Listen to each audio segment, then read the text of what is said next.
I always treasured the time I spent with Rabbi Sachs. He was a wise and gracious man, and above all, he was a leader of immense vision. I saw this myself. Bagi yang mengikuti perkembangan sejarah dunia atau mengamati tokoh-tokoh paling berpengaruh di dunia, pasti sudah tidak asing lagi dengan nama Rothschild. Tokoh yang bernama lengkap Evelyn de Rothschild merupakan salah satu anggota dari keluarga Rothschild. Evelyn adalah seorang analisis dan juga penasihat keuangan untuk Ratu Britania Raya atau Inggris, yaitu Elizabeth II. Bisa dibayangkan betapa kuat pengaruh dari Rothschild dengan posisi tersebut. Bisnis keluarga konglomerat Yahudi asal Jerman tersebut berporos di bidang perbankan. Selain itu, mereka juga mengembangkan bisnis di bidang lain seperti properti, layanan keuangan, energi, pertambangan, pertanian, organisasi nirlaba, hingga bisnis pembuatan anggur. Kontroversi dan teori konspirasi muncul ke permukaan, bahkan pada saat pandemi di mana terdapat kecurigaan keluarga Rothschild pemegang paten pelacakan pasien infeksi COVID-19 serta pengujian COVID-19 sejak tahun 2015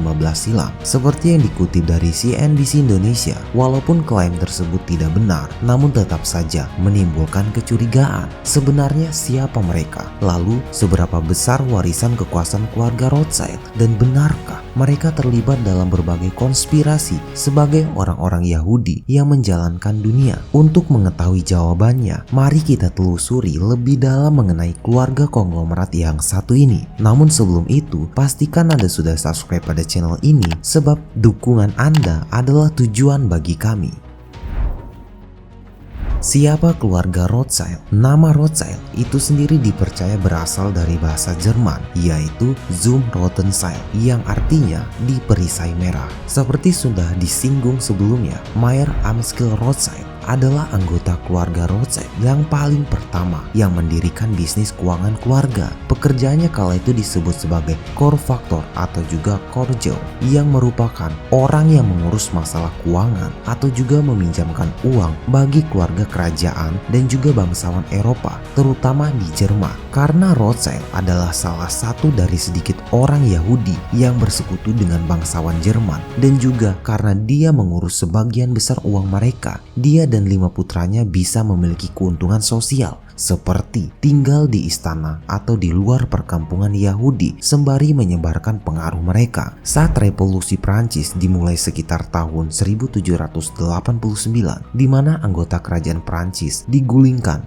dan dikirim ke guillotine, kerajaan perbankan Rothschild sangat diuntungkan dari revolusi tersebut. Orang Austria saat revolusi Prancis meminta Rothschild untuk membantu memperlengkapi tentara Austria dengan senjata, seragam, dan juga sebagainya. Rothschild yang menyadari bahwa dia bisa mendapatkan lebih banyak untung dari negara-negara selain Austria, mengirim kelima putranya untuk hidup di kota-kota terbesar di Eropa seperti Prancis, Wina, London, dan juga Frankfurt. Tujuannya bukan supaya putra-putranya bisa berlibur, melainkan supaya mereka bisa menyebarkan industri perbankan Rothschild ke seluruh dunia atau seluruh Eropa, karena pada masa itu yang disebut sebagai dunia adalah Eropa. Dengan adanya kelima putra dari Rothschild di tempat-tempat terpenting di Eropa pada masa itu, berdirilah bank pertama yang dibuka di luar negeri. Bank Rothschild memberikan pinjaman kepada berbagai pemerintah untuk membiayai perang selama beberapa abad yang membuahkan keluarga Rothschild berbagai kesempatan untuk mengumpulkan obligasi dan juga membangun kekayaan tambahan dalam jangkauan berbagai industri. Tapi sayangnya pada tahun 1811, setelah hampir beberapa dekade bekerja dengan pemerintah top di Eropa, Rothschild yang asli, Mayer Amschel Rothschild, meninggal dunia. Tapi untungnya dia sudah memberikan kelima putranya beberapa instruksi ketat tentang bagaimana dia ingin banknya dijalankan agar banknya tidak runtuh setelah kematiannya, dan juga memerintahkan putra tertuanya untuk menikah supaya garis keturunannya akan mengelola bank-banknya. Itulah salah satu alasannya mengapa Rothschild sampai saat ini masih merupakan bank keluarga, dan juga alasan mengapa pohon silsilah Rothschild sangat-sangatlah besar.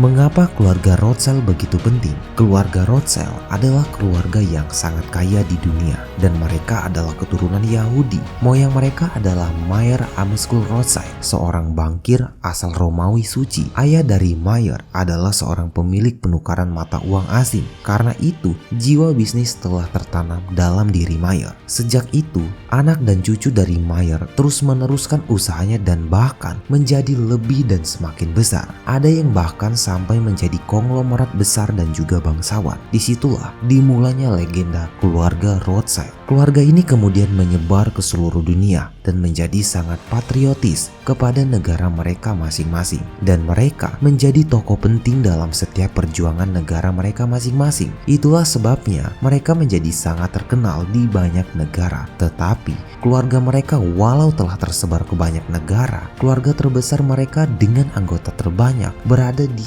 Inggris Raya, Perancis, Italia dan juga Austria. Keluarga Rothschild dari keempat negara itu lebih berpengaruh dari negara lain untuk posisi terhadap pendirian Israel dan Zionisme sendiri. Keluarga ini terbelah. Ada yang mendukung Israel dan Zionisme secara total. Ada yang tidak mendukung Israel tapi mendukung Zionisme. Ada yang mendukung Israel tapi tidak mendukung Zionisme. Bahkan ada yang tidak mendukung Zionisme dan Israel sama sekali. Ada yang netral dan ada yang bahkan pro-Palestina. Jadi sebagai keturunan Yahudi bukan berarti mereka semua mendukung Israel dan Zionisme. Banyak teori konspirasi yang beredar mengenai keluarga ini. Menurut Paul Johnson, setiap cerita konspirasi itu sangat konyol dan semakin didengarkan maka semakin konyol. Bahkan ada yang sampai menulis 1001 kisah konspirasi konyol tentang keluarga Rothschild. Bagaimanapun, ini adalah keluarga yang sangat terkenal di dunia. Bahkan beberapa konglomerat nasional kita punya hubungan erat dengan beberapa anggota mereka.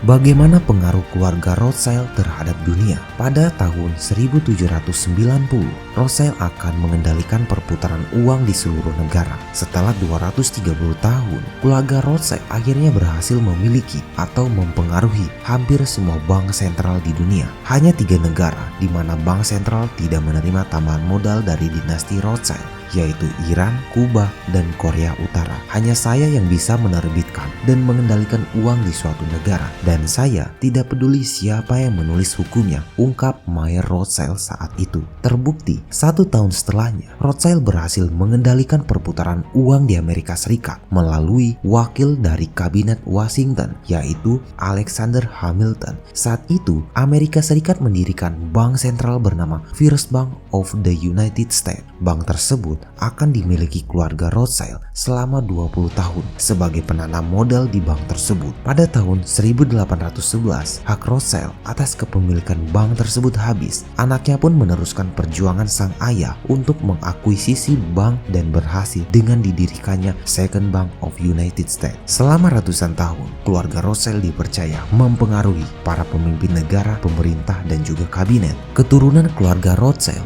lalu menempatkan orang-orang kepercayaannya dari keluarganya untuk mengatur dan juga mengendalikan bank-bank sentral tersebut. Keluarga Rothschild juga mengendalikan tiap pemerintahan di level makro dan tidak takut pada apapun. Tak heran, sekarang keluarga keturunan Jerman tersebut juga berhasil mengoperasikan bank keluarganya di 40 negara di dunia. Mayer Rothschild takut kekayaannya akan berkurang karena anaknya menikah dengan wanita biasa. Maka dia pun meninggalkan wasiat agar keluarganya menikah dengan saudaranya sendiri. Ketakutan harta keluarganya berkurang, Mayer Rothschild meninggalkan surat wasiat yang harus dipatuhi semua keturunannya. Pertama, sejumlah jabatan utama dalam bisnis hanya boleh dipegang keturunan Rothschild dengan 10 anak. Dia mengatakan hanya anggota keluarga laki-laki yang boleh terlibat dalam bisnis keluarga. Seluruh keturunan Rothschild harus menikah dengan sepupu-sepupunya sendiri guna melestarikan kekayaan keluarga. Dia juga meminta anak dan cucunya untuk merahasiakan inventaris publik mengenai tanah Rothschild. Berapapun warisan yang ditinggalkannya tidak boleh dicampuri hukum apapun. Putra tertua dari putra tertua akan menjadi kepala keluarga dan hanya bisa diganti jika memperoleh persetujuan dari sebagian besar anggota keluarga. Pertanyaannya, apakah benar Rothschild menguasai bank sentral di seluruh dunia? Jawabannya mungkin benar. Saat ini beberapa laporan menyebutkan Rothschild merupakan kekuatan dinasti perbankan terkenal seantero Eropa. bahkan dunia. Keluarga itu diduga memiliki kekayaan 350 miliar US dollar atau setara dengan 5.035 triliun. Meski begitu, belum ada sumber yang menerangkan ini secara pasti. Namun salah seorang anggota keluarga itu, yaitu Benjamin de Rothschild, sempat menjadi salah satu orang terkaya sejagat versi Forbes.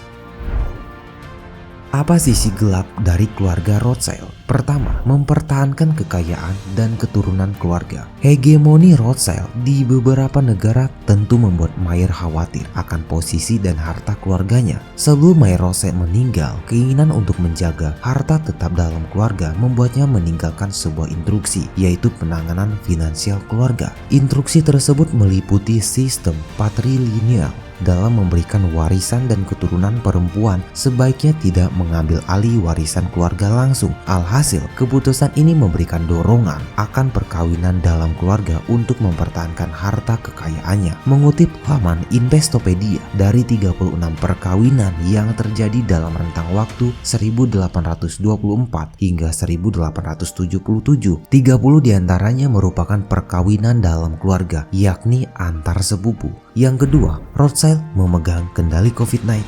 Sebuah dokumen menyebutkan bahwa keluarga Rothschild memegang paten pelacakan pasien infeksi virus corona. Sebuah akun Facebook bernama Mike Walden pada 23 Oktober tahun 2020 mengunggah bukti aplikasi paten Amerika Serikat untuk sistem dan metode pengujian COVID-19 yang diajukan pemohon bernama Richard Rothschild. Permohonan tersebut bertanggal 17 Mei tahun 2020.